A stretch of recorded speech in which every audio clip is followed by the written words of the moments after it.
Hello, everyone. My name is Mike Flanagan. I want to thank you for joining me today for Bowling Chat with USBC Executive Director Chad Murphy. Today, we're going to talk about all things bowling, get an update about the landscape and how it's changed regarding the USBC related events due to the coronavirus spread throughout the world. So, Chad, I appreciate the opportunity to sit down with you and talk things over with you today. Yeah, absolutely. Thanks, Mike. It's good to be here. Appreciate you taking the time. Yeah, for sure. I'm in my home office.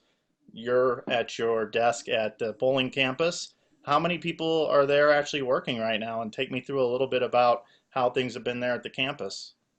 Yeah, very few. We sent everybody to work from home. This is actually day 8 for USBC and IBC youth. So we moved fairly quickly, thinking that there was going to be a shutdown anyway, and so we wanted to be up and running to continue to be able to service everybody. But very few people here at the campus, only essential needs and services, obviously. Now, it's been a little bit since we've heard from you in the bowling world. And why was it important today for you and I to connect and get together to talk about all the things that are going on there and just bowling in general? Yeah, obviously, with most of our events being shut down, we put out some information and have put it online. But you'll see us over the next couple weeks continue to create a dialogue with our members about what's going on. Some of them will continue to get updates on the Open Championships, another group with the Women's Championships, PWBA Junior Gold. There's still a lot of things going on. So when we plan to put all the information out there, we also made some plans to communicate on a more direct level while everybody's at home around the country. Yeah, we're definitely going to get into all of those today as we talk things over. You personally, in your personal life regarding the coronavirus spread, how you doing, bud? You hanging in there? What's going on personally for you? Yeah, we're good. Everybody's healthy at my place. The kind of unique thing is I've talked to a lot of folks around the industry over the last weeks and days, and we really haven't had anyone that's really been impacted directly, either within the individual or their family. So we're feeling blessed as an industry to be in that place, and hopefully everybody will stay healthy. We know in the larger world, and probably some of our members have been impacted by it, but around here and directly within the kind of leads around the industry, everything's good. So that's a really good thing to be able to say. Yeah, so as this thing started to unfold, tell me a little bit about what it was like around the campus and some of the key decisions that you probably never thought in your lifetime you'd have to make, and how did you deal with that?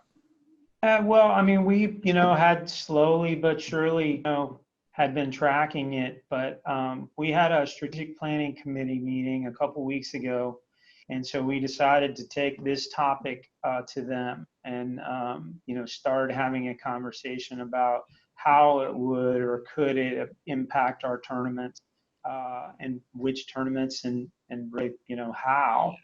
And in the middle of that, we were at the World Series of Bowling doing a hardness test. So I left the strategic planning committee meeting, flew out to Vegas, a couple of days with the hardness test, and then, we're in Vegas on a call with our executive advisory committee, talking about the tournaments and ITCs, the sectional events that we're getting ready to go on, and Adam Silver at the NBA shut down the season. And I really give him a lot of credit for, kind of making that bold step with this, one player that had been impacted. But over the next few hours and finding out how, one player, turned into several teams, it got easier from there. We had a emergency board meeting the next morning. I flew back on the ride, and it just kind of slowly started working from there. It was on speed dial, if you will, with our volunteers there for about a week, but that's kind of normal governance for us, with the exception of the emergency. Obviously, it would take much longer and advanced planning, but this thing, it kind of started and we kind of followed it, and then it really exploded, on that Wednesday night. Yeah, when it comes to, just the USBC members out there in general, everybody's been really impacted with leagues and, of course, your tournament events.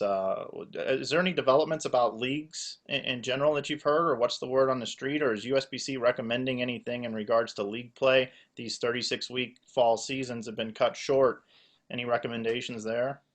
Yeah, I would send everybody to our FAQ at bowl.com. Friday morning after, when we made the decisions about our tournaments, we posted a whole litany of documents, things like resources for someone that's bowling in a league that was maybe going to be canceled or got canceled, what rights that league member had, what the league could do in working with Bowling Center.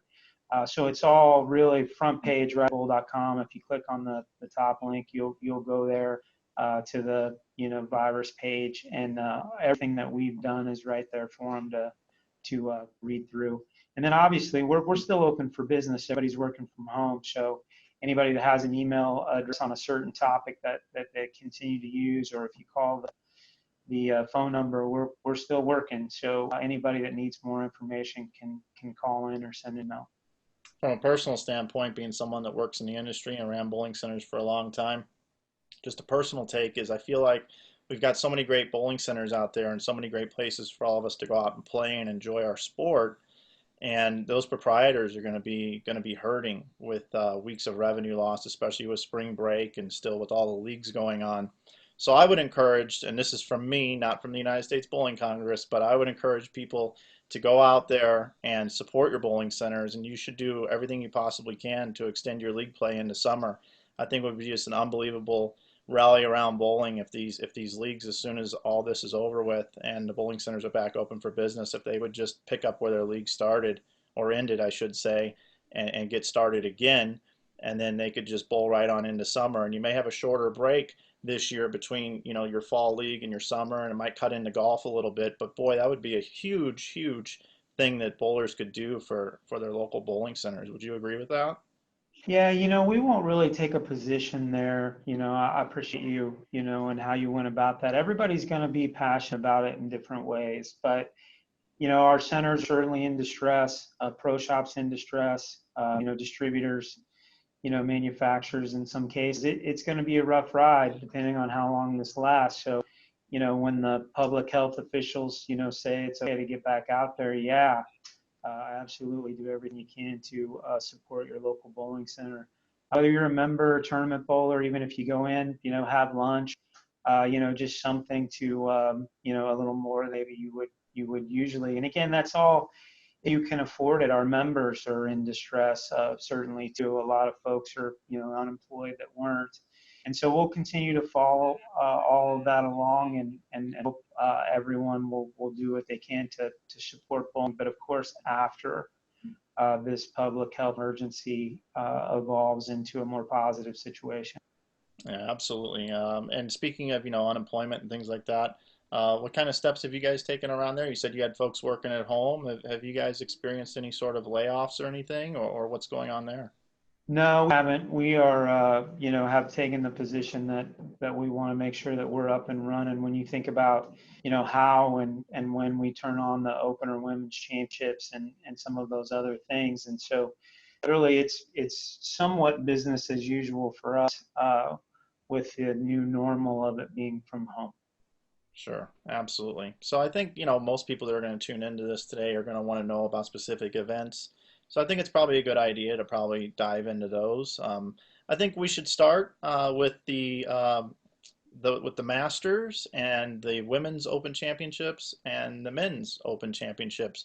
What can you tell us in regards to those events? What's taken place already, where we're at now, and what the future might hold? Yeah, there's a lot to that, but we'll maybe low hanging fruit there. The Masters start there. We're working with the PBA. Our short duration folks are in talks. Obviously, it was scheduled on Fox as part of the PB schedule, and so there's a lot of moving pieces there. But our short duration folks are working with the PBA on rescheduling it. I would tell you it should take place before the end of the year. We're working on dates again, assuming that the health and everybody's good to go. But directly working with the PBA, details should be announced, as more information comes in and as the days go on. Open and women's championships, a little bit different. Our focus in our decision making that we pushed out, last week was to, kind of make it so folks could take care of their families, take care of their health, not really think all that much about, whether they needed to do something. We pushed the date back to May 23rd. And the simple answer is we'll be up and running when the, public health folks say it's okay to do so. On the Open Championship side, the calendar is really on our side. When you think about having an event, it's in Reno at the stadium. We can certainly put it back on the calendar later in the year if our, members want that, if our tournament bowlers want that. It's one of those things where we're really mindful about us starting too soon, as opposed to going a little longer. So we'll have dates. We're currently scheduled the 23rd through the end of August. Anybody wanting to move dates? Somebody asked me recently, well, what would you do? And I said, if I could, I'd probably just take the last possible date that our folks could go. And the reason why is because if we have to postpone it again or even once or twice, the May 23rd date's tentative at this point. And so if I, could find a time later in the summer, so if it gets pushed back again, I'll still be scheduled to bowl. But we said in our statement a week ago that, even September and October are available if need be, but we'll continue to listen to, the folks at the CDC, all the local governance in Reno and across the country and see where we're at another couple weeks, and we'll process the information as it comes in. The Women's Championships, same story, May 23rd, tentative start date.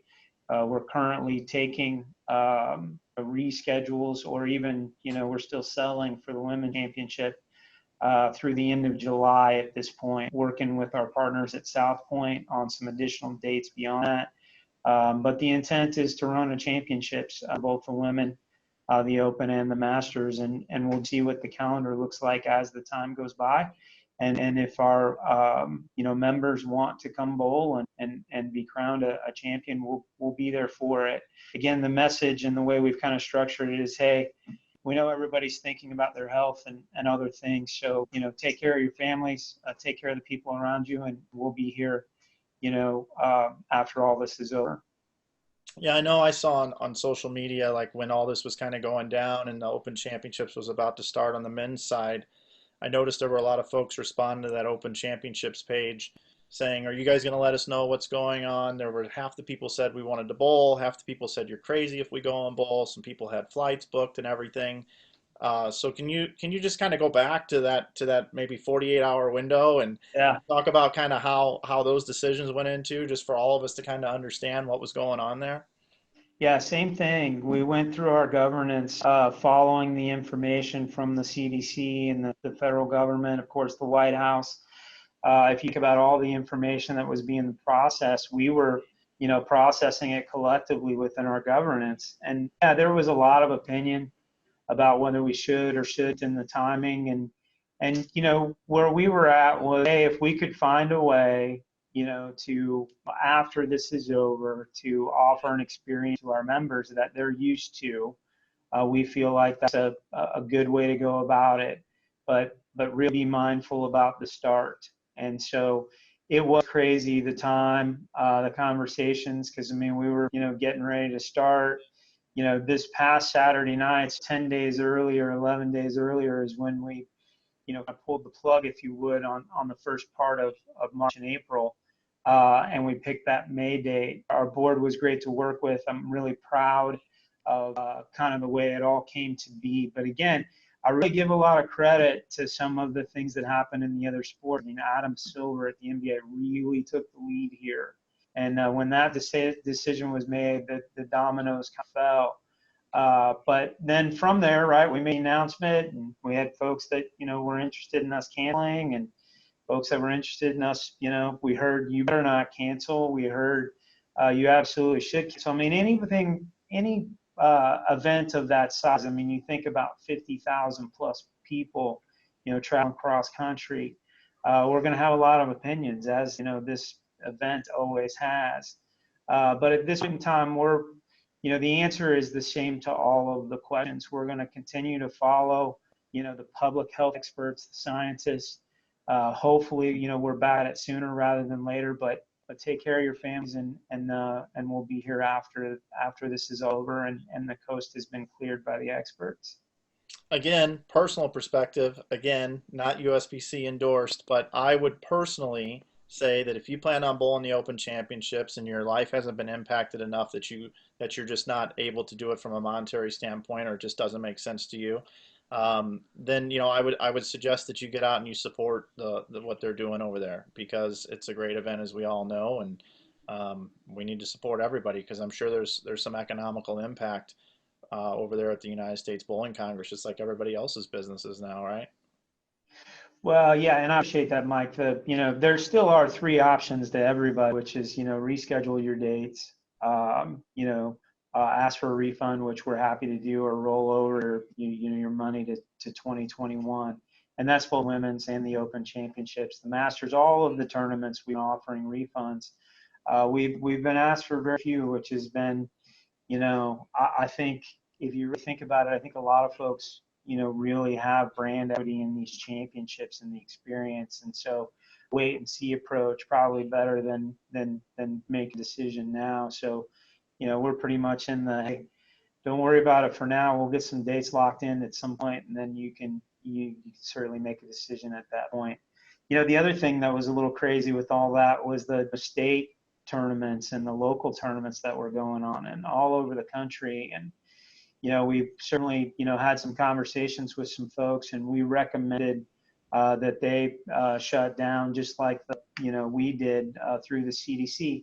It was just such a different conversation when you really think about it, where we have folks from a lot of different states fly into a venue where people there locally might be driving in. And the numbers were really small at the time, and even though the projections were high, and when will this peak, and all the things that went with this. But USBC, when you say USBC, we're a lot more than just a national organization. I always talk about the local and states, and I never use it in a plural situation. We're really one organization, and so all those state and local tournaments are important too. And in the future of that, the reality is it's there's better days ahead, while at the same time all of those really tough decisions were also made locally. Pepsi championships, state tournaments of kids, regional and districts in some places. There was just a lot going on. Somebody will write a book someday, and it'll tell some pretty good stories. Every local market, every state, had kind of its own experience with it, which, again, it just shows you how big the community of bowling is when you really think about it. We're all impacted by this in different ways, and the numbers in the state of Kansas versus God bless the folks in New York and what's going on out there right now. It's all still remains to be seen, but over a 2-week period, a 10-day period, a 2-day period, there was a lot going on, and we just tried to do our best to support and serve everybody that we were talking to at the time. Yeah, and ultimately we are all human beings. Bowling is bowling. We love it, and it's one of our favorite hobbies to do, and some people make a living at it. Some people work in the industry like myself and yourself, but ultimately it's all about people at this point in time. We have seen a lot of bowlers do cool things on social media. We've seen people bowling into their couches with different training aids, or just their bowling balls, or using soft balls that they have around the house. And then over the weekend, we just saw on Facebook, we saw folks posting a picture with no title necessary, no description necessary, and tons of pictures being posted all throughout. Bowlers sharing and tagging and really coming together and really enjoying the sport, and thinking about what it's all about. And I can't imagine that, I've seen so many people say, man, I can't wait to get back out on the lanes. I can't think of any other time in my lifetime where people were forced to not bowl for this period of time. And I bet that opening weekend, when life resumes here in the US, I bet bowling centers will probably be packed. People are chomping at the bit. What do you think? Yeah, I mean, again, I think that's something that will absolutely happen. There's so many people that enjoy bowling, and I'm not on Facebook anymore. This is one of those times where I kind of miss it.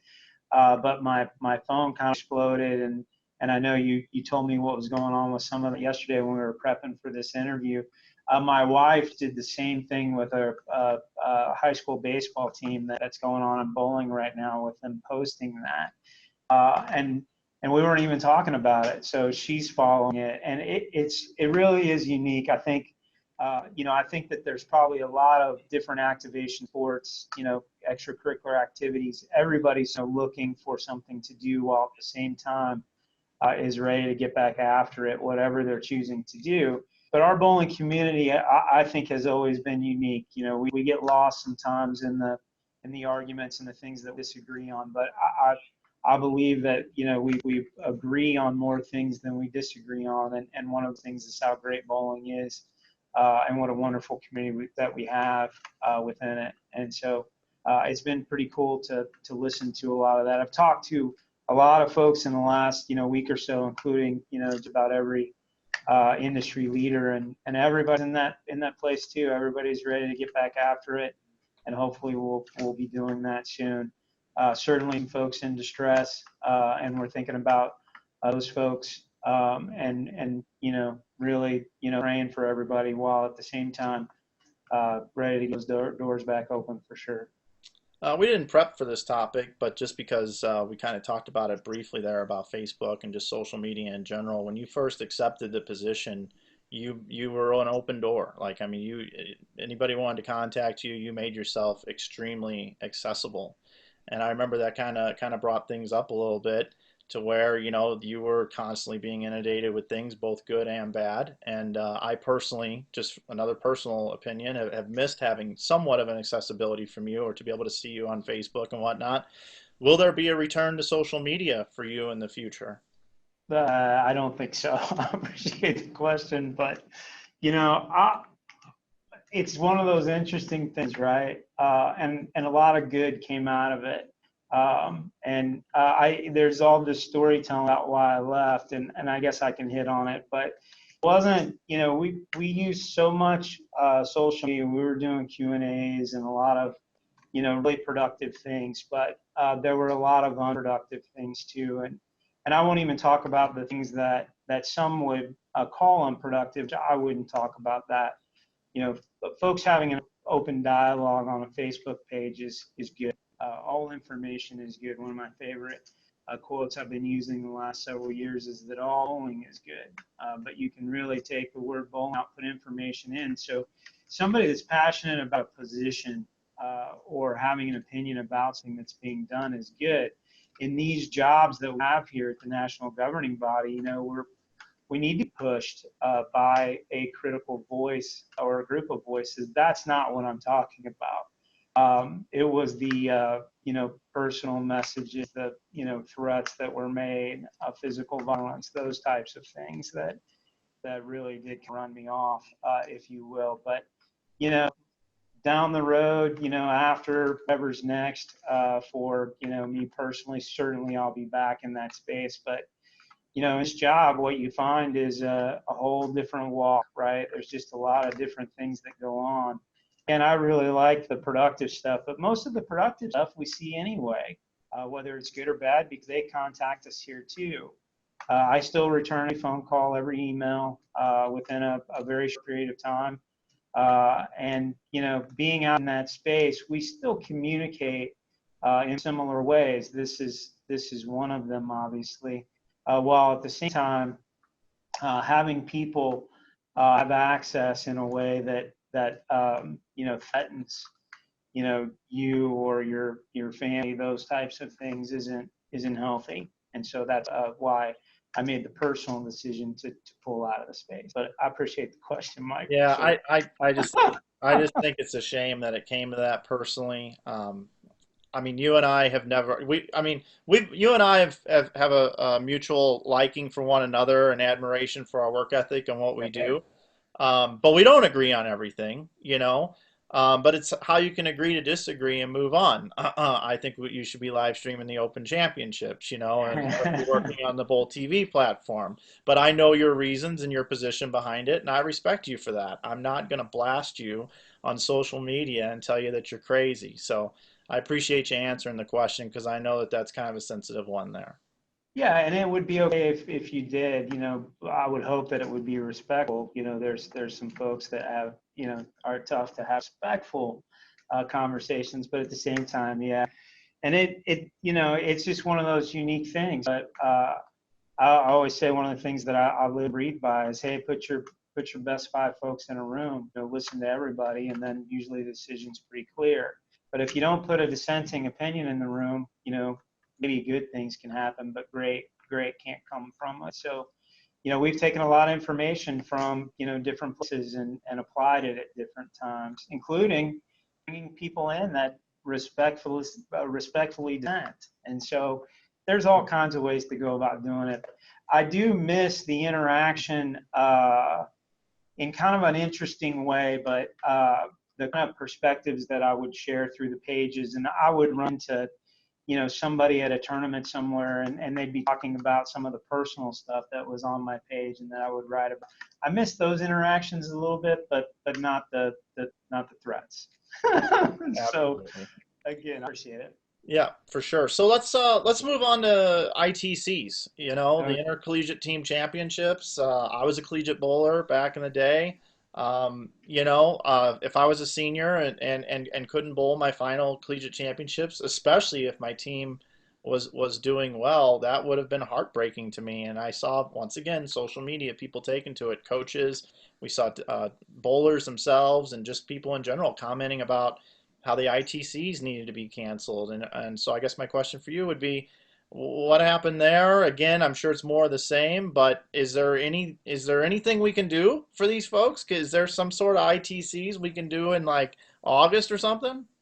Yeah, boy, I wish there was. It is really sad. I mean, that's just the heartbreaking isn't an easy word to use, but it was really sad. And honestly, that one was really tough because of the short time frame that we kind of went through that. Just from a process standpoint, Gary Brown and I, Frank DeSocio, who's involved, our youth folks, a lot of conversations there about whether we should be, moving forward or not. And then, once the decision was made not to have sectionals, we put a group together and said, hey, what do how could we do this? When could we do it? I won't get too much into the details about that because it certainly didn't happen. But then the calendar was the eventual blow that, made it clear that we weren't going to be out of this in a time frame that would still be within the school year. And then a lot of the universities had already made the decision that folks weren't going to allow travel. And so in the end, Gary put the collegiate advisory group together, and I listened in on that call. I didn't participate directly, but everybody wanted to have championships, and we had kind of put a small plan together to do it, but knew we couldn't do it in the time frame in which this semester was still going on. I wouldn't presume to know or think about what was going on when they were talking about the NCAA basketball tournament, but I know how painful it was for us in thinking about those seniors. But then, also the larger piece of it, I attended my first collegiate championships as a small boy, I think, watching Rick Steelsmith and Chip Key, and it's just heartbreaking for all of those kids that have worked so hard throughout the year. But no, we know that's the case, and if there was another way, we would certainly be doing it. But the calendar, obviously, turns, and it was a tough call. Gary Brown, who runs the youth department, been running collegiate for quite a long time. We did everything we could to keep that thing running, but at the same time, had to shut it down. Yeah, a lot of people know you as the executive director of the USBC, and I've looked up your Open Championship scores from opening weekend. They're not too good these days. But I think a lot of people forget that you fell in love with bowling as a competitive bowler, and you've had quite an accomplished resume early on in your career.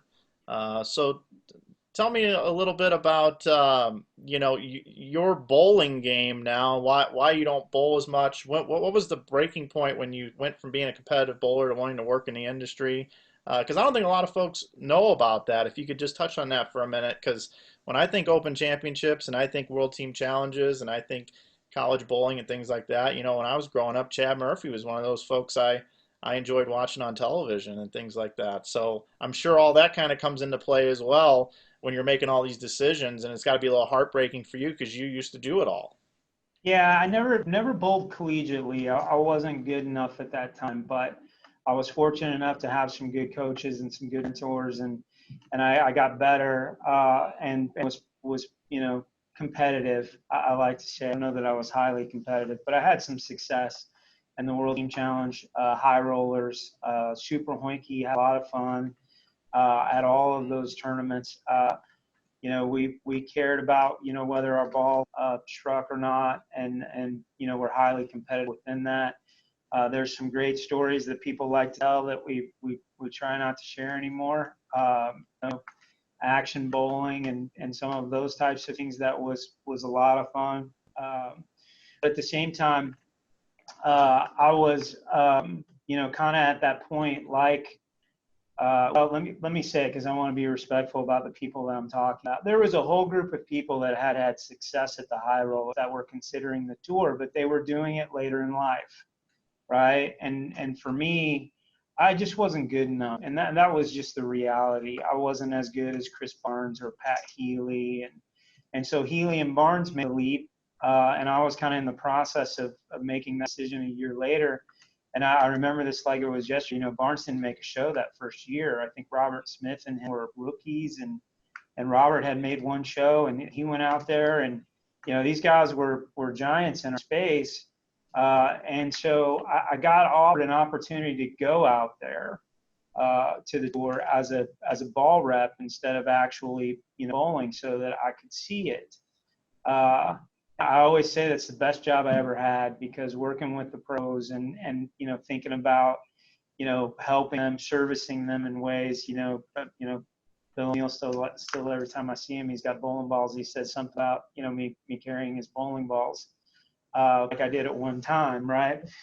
Which, so that part is kind of unique and fun. But I spent I think it was 4 or 5 weeks tour repping on tour.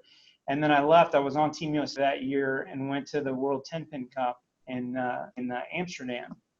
And after those first 5 weeks tour up, and I knew I wasn't good enough to bowl out there, because I found out how great those folks are. And it was pretty amazing. So at that point in time, I still had in my contract at that time the ability to bowl whenever I went to.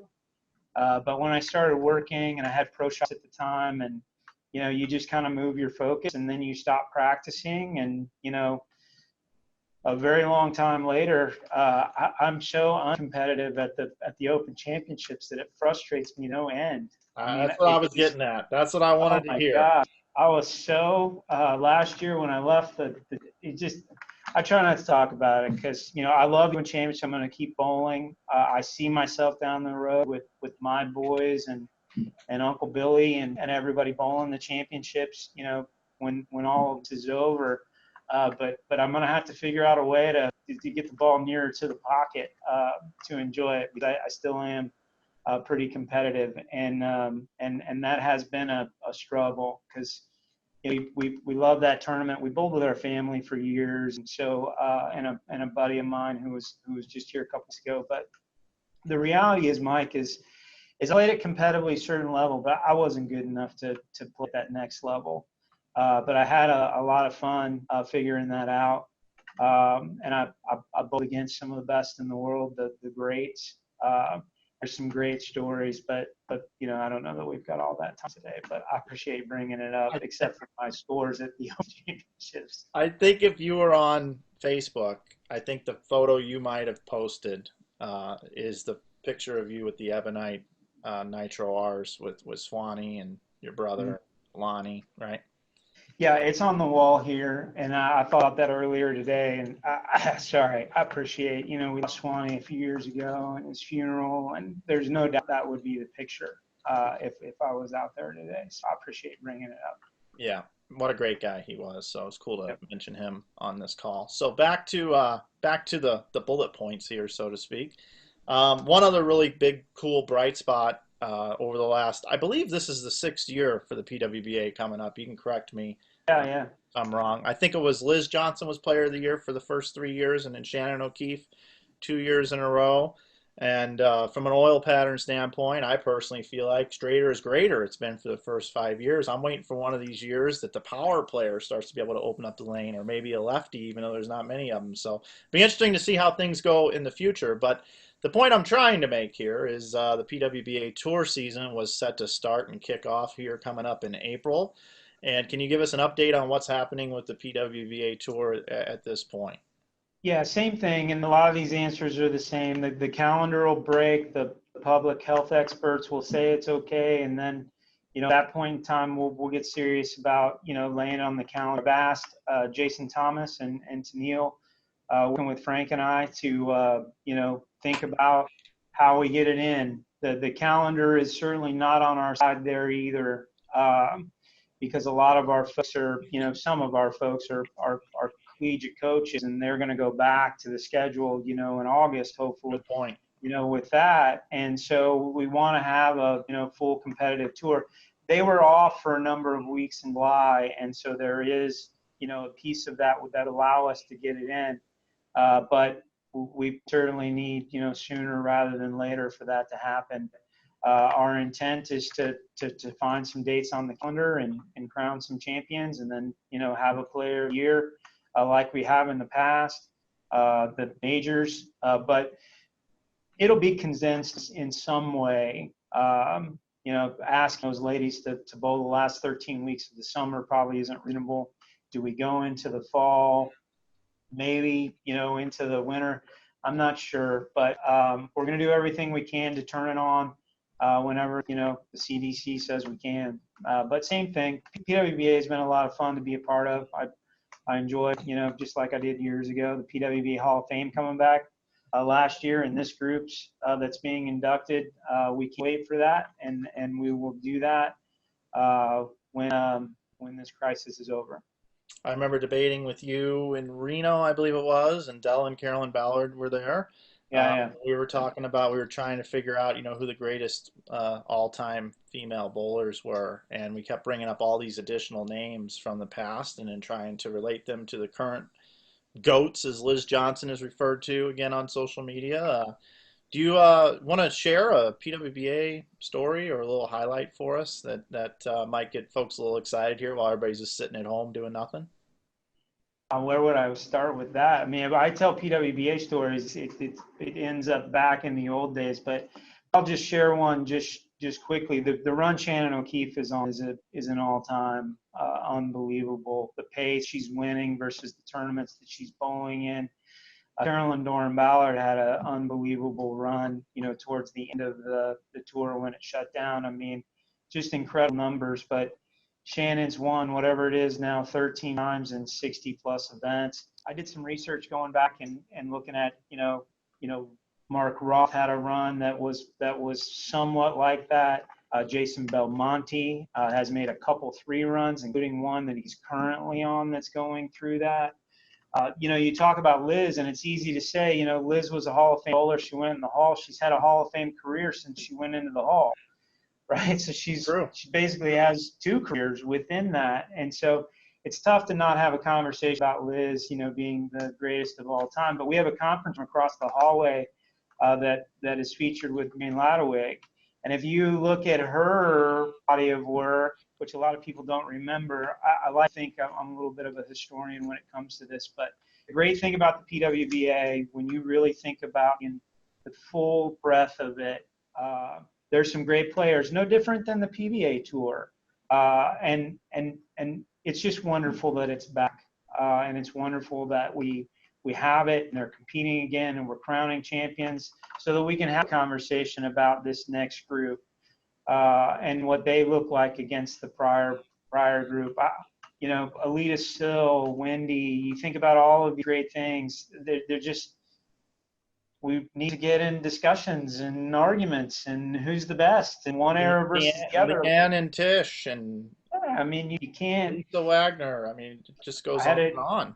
Interesting, email exchange with Leanne Barrett Holzenberg. I think she's got 27 titles. Yeah, it's just amazing when you think about it. It really, truly is. But it's nice to have them back, and it'll be nice to turn it back on when we can. Yeah, absolutely. I've been blessed with doing live streams and being able to sit in booths with folks. And I remember I called a ABT tournament at the bowling plaza, like right when it first opened, and I got to be on the call with Liz Johnson and Leanne Barrett Holzenberg for an evening. And that's always archived, on my Inside Bowling YouTube channel, by the way, cheap plug.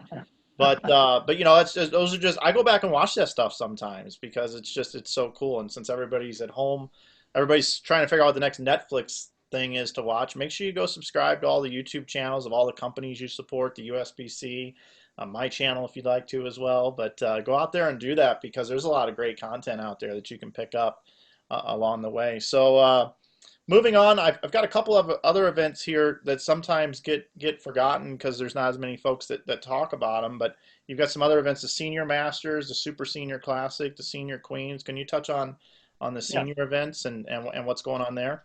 So Senior Masters and Super Senior Classic, same thing. We're working with our short duration folks are working with the PBA. When the PBA postponed their schedule, we were kind of, right in the middle of the schedule, Senior US Open and Senior Masters. And so we've tentatively, kind of picked a spot at the end, but working with the PBA on it. We don't know exactly, what's going to take place with that, but I know John Weber and his crew working with Rob and Greg will have some information about that. But same thing, the intent is to crown a champion at each one of those events. It's just going to be a little later in the year than we planned. Senior Queens usually ties in with Golden Ladies, and they went ahead and had an event, even though we didn't have ours, and so it won't be tied to that. But same thing, Tennille Milligan's looking at dates and possibilities for that event to take place later in the year with the same intent is to, when we get the all clear, we'll make a run at it. Did I Okay. miss it? Were those three? Did I miss one? No? No, I don't think so. We got Senior Masters, Super Senior Classic, and I had a note here on the Senior Queens. Yeah, so Tennille our intent is to crown a champion there as well. Okay. I think the next thing that kind of is in my list here of updates of what's going on is there's a pretty big event that goes on in July every year involving the youth, and we're a little ways from that, but still not too early to maybe think about it, or some people might have some questions. I know you've been focusing on other things, but it's something also that's important. So what's going on with Junior Gold? Yeah, so we had a group that met last week, and that group is now out in the marketplace as we like to do, to talk to some of our coordinators, talk to some of our parents, really kind of get a sense of what's going on in the marketplace, to try to figure out from other folks what they kind of think a drop dead date would be. The calendar is on our side there. With it being in July, we've got some time to figure it out. We have had, calls just like Open Championships. Hey, there's no way you can do this. Some folks are like, hey, you better be doing this. Kind of the same conversation before, but we'll go through our process and continue to look at it. Obviously, we'd like to have the event. It's a big event for the summer. Lots of families go on vacation. While at the same time, we'll follow the experts at the CDC and the health organizations to figure out whether that's even possible. The Olympics just postponed a year. Solid. Today, if we could do that, that would be something that would be great. While at the same time, we'll have an event next year. But we'll just continue to look at it. And again, Gary and Zach and some of the folks over in the youth area are reaching out right now, having conversations in the marketplace to really, kind of carve a path to a decision, whether that's in a few weeks or whether we kind of get where the CDC put their 8-week mark out in the middle of May. That would give us 7 weeks to the event. And so we're kind of managing the calendar, if you will, at this point with the intent to hold the event if we get the all clear. Yeah. Another thing is one of I guess one of the biggest things right now as well is I think people just want to know, when will we know or have the first inclination that things are starting to get back to normal? I know you've been studying this like crazy. Do you have any insight or what clues you're looking for all the things that we discussed to somewhat maybe start making sense? Yeah, I appreciate the question, but we're going to follow the experts and scientists, and I've followed it pretty closely because we were, tried to get ahead in the beginning. But I wouldn't even, do anything but to defer to the experts. They've got a lot more information than we have. We get information from a lot of different sources and a lot of different people, USOC being one of them, all the conversations that have been going on there.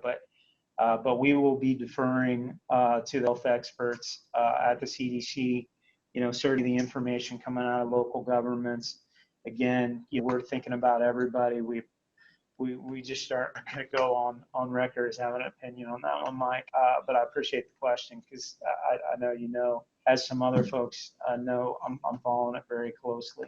I think people are just chomping at the bit and wanting some answers, and we're starting to see some things starting to open up over in Asia again, and maybe we can follow suit. And as soon as these amount of cases go down on a day-to-day basis, we can start kind of trying to get there. So, Yeah, if and oh, go go ahead. ahead. I hop in there. Yeah, the only thing I'd say to that is, it all come with time, right? The calendar. I think, if we can somehow get focused on, just thinking about the healthcare professionals and the people that are, doing the work and in those hospitals around the country, especially on the coast right now, and kind of follow it, get ahead of the curve, if you will, is really, where we should, spend our time. Say a prayer or two, and better days are ahead. I'm with you. The more days that go on, the more everybody's going to be ready to get out there. But at the end of the day, the experts will continue to inform us as we go along. So, in regards to all the events that we've covered, if people want to know, what the latest developments are, what's happening, updates, information, where do they go for that? Yeah, so championships, we're creating a weekly newsletter that'll go out. Association e-news is still there. You're going to see from our PR and communications teams in the next few weeks kind of some regular programming, if you will, that's open to everybody. And so we're going to really get serious about how we're communicating in the marketplace over the next few weeks. But nothing's better than sending an email to somebody that you're used to talking to already. We're open for business. Everybody is still at their post, even though they're working from home. So if you want information, bowl.com, of course. All the folks here that you would normally talk to, the Open Championships email addresses, everything is up and running. But then you'll also see a big push from our PR and communications team, only with information and resources, though. We did open the Open Championships yesterday in a kind of a light rollout because we didn't do a lot of the things that we do. Pushing people for activity right now is not our message. Our message is, hey, go take care of yourselves. We'll be here at the end. But we did have an incredible response to the Open next year. We're That's ahead of 2021, right? correct. Yeah, that's the 2021 opening. But we early indicators are that everybody does want to get out of the house because entries were significant. I would tell you, beating our projections for this year, same time year over year. So that's a positive. But again, lots of information coming, resources, some good conversations like this one will certainly take place, but not just with me, with a larger group that'll be scheduled in the next 7 days or so. Before I get on to maybe a couple of bonus questions here, was there anything as we prepped yesterday that we didn't go over in your mind, or any messages you wanted to get across about what's going on there? I have a big announcement. Do you want to hear the big announcement? Hey, yeah, if I had a sound effect right now, I'd hit the button. Maybe I'll put that in here. So Mike Flanagan has been talking about this new show that he is going to be rolling out at some point. That's in a similar format, but a better format than this interview right here. and I know I didn't talk to you about it. I'm going to do it anyway. So we're gonna turn it around a little bit, and I'm going to ask Mike a few questions about what that's going to look like. I Okay. got a preview of some content that we shared with our PR and communications folks, some interviews that Mike had done in the past. And I'm really looking forward to this activation. So what are you willing to share about this future project, Mike, Yes. that the public could understand it better, like I know about it? Well, I appreciate that. I've always had this idea that I thought in bowling there should be some sort of talk show similar to a conversation with Phil, which is happening on YouTube right now. Also on the Audience Network, there was a show that Joe Buck hosted, and now Dan Patrick does on the Audience Network on DirecTV. And then several other shows like Beyond the Actor's Studio with James Lipton over the years, as well as Off Camera with Sam Jones. And I always thought, man, it'd be great to sit down with bowlers because there's so many great stories besides just throwing a bowling ball down the lane and asking the typical questions. What ball did you use? What adjustment did you make? What was the ball progression? Who would you like to thank? What does this mean to you? Right? More than that. So I've always wanted to do it through my Inside Bowling channel, but I'm never going to do it because I'm never going to arrange these folks together and set up the cameras and edit myself and everything. So when we started working together, 4 or 5 months ago on the Bowl TV platform, which is another great thing you should check out and subscribe to. A lot of great things happening over there and new developments that'll be coming out. PWBA tours on there, more events, UBA, TMBA. There's a big plug there for Bowl TV. But we decided in a meeting that, I said, I've always wanted to do this. And if the USBC would like to pick it up, I'd be more than willing to host the show if you'll have me. Or if not, I'll produce the show or just give you the idea for somebody else to host. And I appreciate you and your folks there at the USBC having the confidence in me to be able to conduct an interview and sit down with folks. So I have a list of about 220 names of people I want to sit down with. And I'll send that over to you. I haven't shared it with you yet. And you guys are building a little studio in there for me. And we're going to start talking to some folks about who would like to be on the show and who would like to sit down. We're going to tape 10 to 12 episodes coming up here after this deal's over that we're dealing with. And we want to edit them nicely and put together a show like never before. And we'll put it on the Bowl TV paid platform. So another good reason to subscribe to Bowl TV, another added value in that platform, and we'll get going with this thing. I'm really looking forward to it. I'll give you something you don't even know about, and if anybody wants to get on this social bandwagon, we're 45 minutes into this thing or something, so I'm sure most people have stopped listening by now. Hey. But if they're still listening, Will Smith has gotten in the bowling athletic products. He's got an apparel line called Bel Air Athletics, and we at Inside Bowling shared and commented on one of their posts that they've done, and reached out to them. And I'm efforting to get Will Smith on the show there at the headquarters and sit down with Will Smith and talk about not only Bel Air Athletics and his bowling posts that he did, but I think having Will Smith in the building and seeing what's at the campus and talking a little bit about bowling with us could do some great things, and it would be awesome to have Will Smith on that show. Yeah, it would be. Help the folks that are still tuned in. So who's your dream interview? Who do you want to sit in that seat? Couple top three, I don't know, whatever you're willing to share. Well, I mean, my big ticket like dream interview would be Bill Murray, Big Earn McCracken. If we could have him in there, to talk about his movies and stuff too, because this is more than just bowling. And I don't want to say the name of the show; it's still in an infancy stage from a name standpoint. But we've got this, what we're calling it right now. But if Bill Murray would want to sit down and talk things over, that would be amazing.